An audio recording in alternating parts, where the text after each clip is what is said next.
महाराष्ट्र राज्याचे पणन व राजशिष्टाचार मंत्री नामदार जयकुमार रावल हे काल कोल्हापूर जिल्हा दौऱ्यावर होते।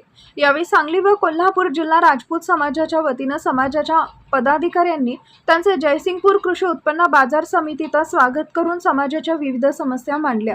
विशेषतः राजपूत समाजासाठी देण्यात येणारे जातीचे दाखले मिळण्यात आणि ते पडताळणी होण्यात भयंकर अडचणी येत आहेत, त्या दूर होण्याच्या दृष्टीने शासकीय पातळीवर प्रयत्न व्हावेत अशी विनंती यावेळी नामदार रावल यांना विनंती करण्यात आली।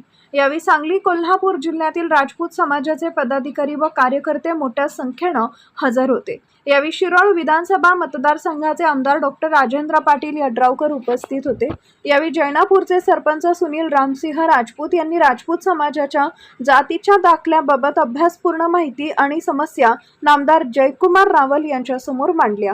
मुलग्याला देणारा तोच अधिकार आहे आणि आता मुलगीला द्यायसाठी पिळवणूक पण प्रचंड आहे आणि तिथं समाज कल्याणमध्ये वेगवेगळ्या जी लोक पुढाकार करत आहेत, म्हणजे तिथे एजन्सी आहे आणि ठराविक लोकांना म्हणजे कोणाला मिळूच नाही अशी भूमिका आहे, हे उघड बोलू शकत नाही अशी परिस्थिती आहे। मला लक्षात आलं आणि मग तुम्ही GR जो पारित केला आहे की ब्लड रिलेशन प्रमाणे जर दाखले देत असतील तर त्याच्या लक्षात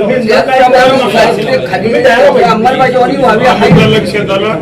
मी समाज कल्याणच्या अधिकाऱ्याला आता कार्यक्रम संपतात बोललो आणि नवीन साहेब GR तुम्ही पारित केलाय 8 दिवसापूर्वी काय केलाय की जर समाज कल्याण अधिकाऱ्यांनी जर पडताळणी फेटाळली तर आम्हाला हायकोर्टात जायला लागत ना, ते न जाता आता तुम्ही उपायुक्त पुणे जे समाज कल्याण त्या कमिशनरांच्याकडे आपल्याला अपील करता येते। सगळ्यात महत्वाचा मुद्दा साहेब तुम्ही SBC मराठा प्रवर्ग आणि OBC यांना 6 महिन्याची मुदत वाढ दिली विद्यार्थ्यांसाठी अभियांत्रिकी विज्ञान कला तसेच भटक्या जमातीला मागासवर्गीय सगळ्या शेड्यूल कास्टच्या लोकांना सुद्धा तुम्ही 6 महिने व्हॅलिडिटीची मुदत द्यावी एवढी नम्र विनंती आहे। याच्या नुकसान होणार एक पत्र मला करून द्या।